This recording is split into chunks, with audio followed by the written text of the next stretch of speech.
Siberian Yupiks, or Yuits, are a Yupik Eskimo people who reside along the coast of the Chukchi Peninsula in the far northeast of the Russian Federation and on St. Lawrence Island in Alaska. They speak Central Siberian Yupik, a Yupik language of the Eskimo Aleut family of languages. They are also known as Siberian or Asian Eskimo. The name Ute was officially assigned to them in 1931, at the brief time of the Campaign of Support of Indigenous Cultures in the Soviet Union. The self-designation is Yupai, meaning true people. Cyrenaic Eskimos also live in that area, but their extinct language, Cyrenaic Eskimo, shows many peculiarities among Eskimo languages and is mutually unintelligible with the neighboring Siberian Yupik languages. Material culture. Traditional crafts. The Siberian Yupik on St. Lawrence Island live in the villages of Savonga and Gamble, and are widely known for the skillful carvings of walrus ivory and whalebone, as well as the baleen of bowhead whales. These even include some moving sculptures, with complicated pulleys animating scenes such as walrus hunting or traditional dances. Dwelling. The winter building of Chaplino Eskimos was a round dome-shaped building. It is called Yaronga in the literature, the same word referring also to the similar building of the Chukchi. In the language of Chaplino Eskimos, its name was Manteaku. There was a smaller cabin inside it at its back part, the ara, used for sleeping and living. It was separated from the outer, cooler parts of the Yaronga with haired reindeer skins and grass, supported by a cage-like framework. But the household works were done in the room of the Yaronga in front of this inner building, and also many household utensils were kept there. In winter storms, and at night also the dogs were there. This room for economical purposes was called Nartek. There were also other types of buildings among Chaplino Eskimos. A WK was a modernized type, and PLUK was used for summer. Spiritual culture. Shamanism. Many Eskimo cultures had persons acting as mediator, usually termed as shamans in the literature, as Eskimo cultures were far from homogeneous. Thus also shamanism among Eskimo peoples had many variants.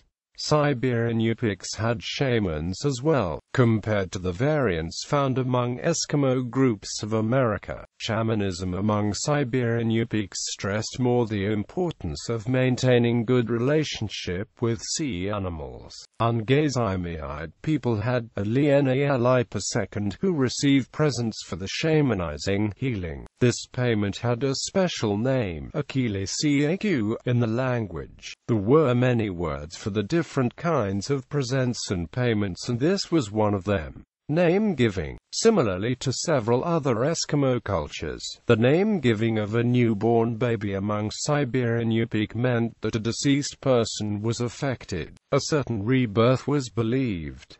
Even before the birth of the baby, careful investigations took place. Dreams events were analyzed. After the birth, the baby's physical traits were compared to those of the deceased person. The name was important. If the baby died, it was thought that she has not given the right name. In case of sickness, it was hoped that giving additional names could result in healing. Amulets. Amulets could be manifested in many forms, and could protect the person wearing them or the entire family, and there were also hunting amulets. Some examples: a head of raven hanging on the entrance of the house, functioning as a familiar amulet. Figures carved out of stone in shape of walrus-headed dog head, worn as individual amulets. Hunting amulets were attached to something or worn about the effigy of orca on the tools of the marine hunter. See the beliefs concerning this peculiar marine mammal below. Concepts regarding the animal world. The orca, wolf, raven, spider, whale were revered animals. Also, folklore examples demonstrate this.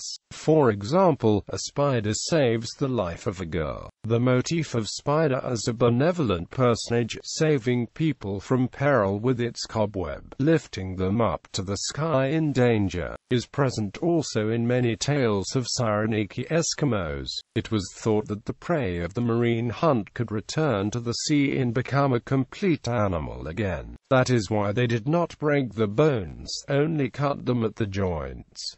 Orca and wolf. In the tales and beliefs of this people, wolf and orca are thought to be identical. Orca can become a wolf or vice versa. In winter, they appear in the form of wolf, in summer, in the form of orca. Orca was believed to help people in hunting on the sea, thus the boat represented the image of this animal, and the orca's wooden representation hang also from the hunter's belt.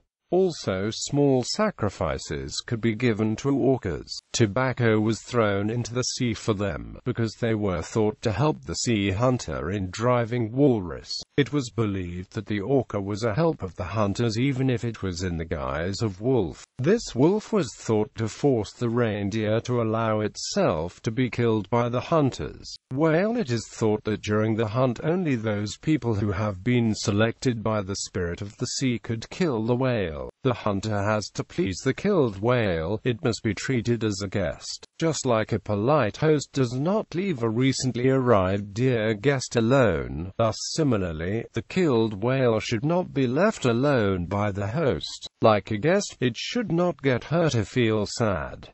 It must be entertained. On the next whale migration, the previously killed whale is sent off back to the sea in the course of a farewell ritual. If the killed whale was pleased to, then it can be hoped that it will return later, too. Thus, also the future whale hunts will succeed. Celestial concepts. In a tale, the sky seems to be imagined arching as a vault. Celestial bodies form holes in it. Beyond this vault, there is an especially light space.